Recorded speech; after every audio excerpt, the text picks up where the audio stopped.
জন্মগ্রহণ করেছিলেন এবং ৬৩ বছর পরে আরেক রবিউল আউয়াল মাসে পৃথিবী থেকে বিদায় গ্রহণ করেছিলেন। রাসূল করিম সাল্লাল্লাহু আলাইহি ওয়াসাল্লামের শুভাগমনটাকে পরিভাষাগতভাবে মিলাদুন নবী সাল্লাল্লাহু আলাইহি ওয়াসাল্লাম বলা হয়। রাসূল করিম সাল্লাল্লাহু আলাইহি ওয়াসাল্লামের ৬৩ বছরের জীবন ইতিহাসকে সিরাতুন নবী সাল্লাল্লাহু আলাইহি ওয়াসাল্লাম বলা হয়। রাসূল করিম সাল্লাল্লাহু আলাইহি ওয়াসাল্লাম ৬৩ বছর পরে বিদায় গ্রহণ করেছিলেন দুনিয়া থেকে। এটাকে সিরাতের পরিভাষায়, ইসলামী পরিভাষায় ওয়াফাতুন নবী সাল্লাল্লাহু আলাইহি ওয়াসাল্লাম বলা হয়। আল্লাহ রাসূলের ৬৩ বছরের জীবন ইতিহাস, জন্মকে বলা হয় মিলাদুন নবী, আল্লাহ রাসূলের মৃত্যুকে বলা হয় ওয়াফাতুন নবী সাল্লাল্লাহু আলাইহি ওয়াসাল্লাম। মিলাদুন নবী থেকে নিয়ে ওয়াফাতুন নবী দীর্ঘ ৬৩ বছরের পুরো জীবন ইতিহাসকে ইসলামী পরিভাষায় সিরাতুন নবী সাল্লাল্লাহু আলাইহি ওয়াসাল্লাম বলা হয়। সিরাত মানে অবস্থা, পরিভাষায় কোনো মানুষের জীবনী আলোচনা করা, জীবন বৃত্তান্ত করা। নবীউন মানে যে কোনো নবী, আন নবী মানে শুধুমাত্র আমাদের নবী সাল্লাল্লাহু আলাইহি ওয়াসাল্লাম। সিরাতুন নবী মানে শুধুমাত্র আমাদের মহানবী মুহাম্মদুর রাসূলুল্লাহ সাল্লাল্লাহু আলাইহি ওয়াসাল্লামের জীবন ইতিহাস, জীবন বৃত্তান্ত। এই ৬৩ বছরের জীবন ইতিহাস পুরোটাকে সিরাতুন নবী বলা হয়। ৬৩ বছরের জীবনে ৩টি অধ্যায় রয়েছে, ৩টি ভাগ রয়েছে। একটা ভাগ হলো মিলাদুন নবীর জন্ম থেকে নিয়ে ওহী নাজিল হওয়ার, ওহীপ্রাপ্ত হওয়ার আগ পর্যন্ত ৪০ বছর। এটাকে ইসলামী পরিভাষায় ক্বাবলান নবুওয়া বলা হয়। নবুয়ত লাভের পূর্ববর্তী ৪০ বছর, নবুয়ত লাভের পরবর্তী ২৩ বছর, এটাকে বাদান নবুওয়া, নবুয়ত পরবর্তী জীবন বলা হয়। এটা ছিল ২৩ বছর।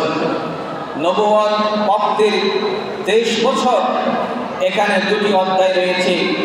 একটা হলো ১৩ বছরের মক্কি জীবন, আর একটা হলো ১০ বছরের মাদানী জীবন। রাসূল করিম সাল্লাল্লাহু আলাইহি ওয়াসাল্লাম পুরো জীবন ইতিহাসের মধ্যে ৩টি অধ্যায় রয়েছে। একটা হলো ক্বাবলান নবুওয়া, নবুয়ত প্রাপ্তির পূর্ববর্তী ৪০ বছর, আর একটা হলো বাদান নবুওয়া, এটা ২৩ বছর। এখানে দুটি অধ্যায় রয়েছে। একটা হলো ১৩ বছরের মক্কি জীবন, আর একটা হলো ১০ বছরের মাদানী জীবন। এই ৩ অধ্যায়ের ৩টি বৈশিষ্ট্য রয়েছে। প্রথম অধ্যায়ের বৈশিষ্ট্য হলো মিলাদুন নবী থেকে নিয়ে ৪০ বছর, ওহী প্রাপ্ত হওয়ার পূর্ব পর্যন্ত ৪০ বছরে রাসূল করিম সাল্লাল্লাহু আলাইহি ওয়াসাল্লামের জীবন এমন কিছু ঘটনা ঘটেছে, মিলাদুন নবীর এমন কিছু অলৌকিকতা মুজিজা রয়েছে, সেগুলো মক্কার মুশরিক কাফের বেঈমানরা মর্মে উপলব্ধি করে আল্লাহ রাসূলকে আল আমিন, ফরম বিশ্বস্ত, আস-সাদিক বলে তারা উপাধিতে ভূষিত করেছিল। এই ওহী নাজিল হওয়ার পূর্ব পর্যন্ত ৪০ বছরের এই জীবন নবীর জন্য, নবী হওয়ার দলিল প্রমাণ বাইয়ানাত বিশ্ববাসীর জন্য আল্লাহ রাব্বুল আলামিন পেশ করেছেন। এগুলো উম্মতের জন্য শরীয়তের দলিল নয়, নবীর জন্য নবী হওয়ার দলিল প্রমাণ। শরীয়তের দলিল নয়, নবীর জন্য নবী হওয়ার প্রমাণ, দলিল। আর ২৩ বছরের নবুয়তি জীবন, এগুলোর মধ্যে মক্কি জীবনের একটা বৈশিষ্ট্য রয়েছে, মদনী জীবনের একটা বৈশিষ্ট্য রয়েছে। মক্কি জীবন ১৩টি বছর। আল্লাহ রাসূল সাল্লাল্লাহু আলাইহি ওয়াসাল্লাম যতক্ষণ পর্যন্ত ইসলাম কায়েম হবে না, ইসলাম দিন বিজয় হবে না, যতক্ষণ পর্যন্ত সরকার গঠন করা যাবে না, ইসলামী সার্বভৌমত্ব রাষ্ট্র কায়েম করা যাবে না, ততদিন পর্যন্ত যারা দিন কায়েমের আন্দোলনে ব্রতী হবে, আন্দোলনে রত থাকবে, তাদের জন্য শিক্ষার বিষয় হলো একতরফা জুলুম, নির্যাতন, মামলা সহ্য করা। বিন্দু পরিমাণ শব্দ প্রতিবাদ করা যাবে না, কারণ ইসলামী সরকার নাই, ইসলামী রাষ্ট্র নাই। এবং ১০ বছরের মদিনী জীবনের বৈশিষ্ট্য হলো ইসলামী সরকার কায়েম করা, ইসলামী সরকার প্রতিষ্ঠা করা, দেশের মধ্যে ইসলাম প্রতিষ্ঠা করা এবং একটি সনদ কায়েম করা, মদিনা সনদ সংবিধান কায়েম করেছেন।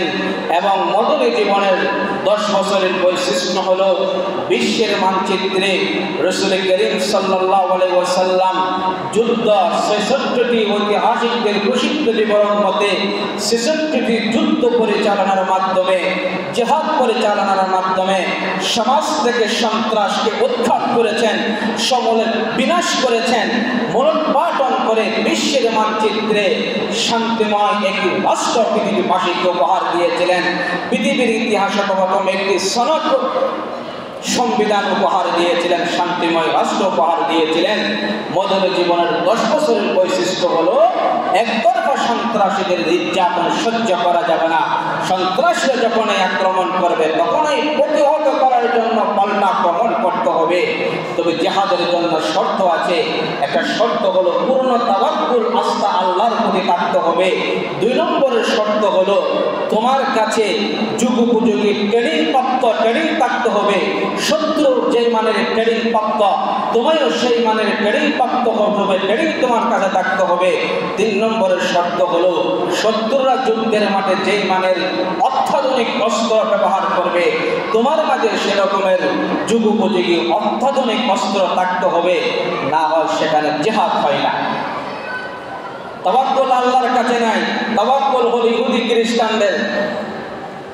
খ্রিস্টানদের উপর ভর করে তারা যেটাই চায় সেটাই করতে চায়, সেটা আমি বলবো না। তাওয়াক্কুল আল্লাহর উপর নয়, তাওয়াক্কুল হলো বান্দার উপর, ইহুদি খ্রিস্টানদের উপর। তুমি বিজয় হতে পারবে না, তোমার মাঝে যুগোপযোগী ট্রেনিং গ্রহণ করার কোনো মানসিকতা নাই এবং যুগোপযোগী অস্ত্র আবিষ্কার করার কোনো মানসিকতা নাই। আসে শুধু এক সমাজ আরেক সমাজের সাথে দ্বন্দ্ব, এক মসজিদ আরেক মসজিদ পাশাপাশি, আভিজাত্যতা ব্যক্তিত্ব প্রমাণ করার জন্য আরেক মসজিদ সৃষ্টি হয়, আরেক সমাজ সৃষ্টি হয়, আরেক মাদ্রাসা সৃষ্টি হয়। ওই পাহাড়ি এলাকা যেখানে খ্রিস্টান মিশনারিরা 7 সমুদ্রের তীরে নদীর ওই পার থেকে সেই পাহাড়ি সহজ সরল মানা মুসলমানদেরকে তারা খ্রিস্টান বানাতেছে, অথচ তাদের কাছে দাওয়াত নিয়ে দেওয়ার কোনো মানসিকতা আমাদের নেই। আমরা আছি মুসলমান ধর্মীয় দলে দলাদলি মারামারি, ব্যক্তি হিংসা, বিদ্বেষ, জিজ্ঞাসা চরিতার্থ করা, আয়ামে জাহেলিয়াতের চিত্র তো আমাদের মধ্যে এসে গেছে। আল্লাহ রাব্বুল আলামিন আমাদের সবাইকে রাসূল করিম সাল্লাল্লাহু আলাইহি ওয়াসাল্লামের জীবন ইতিহাস উম্মত হিসাবে চর্চা করার সম্মতি দান করুন। আমিন ওয়া আখিরু দাওয়ানা আলহামদুলিল্লাহ।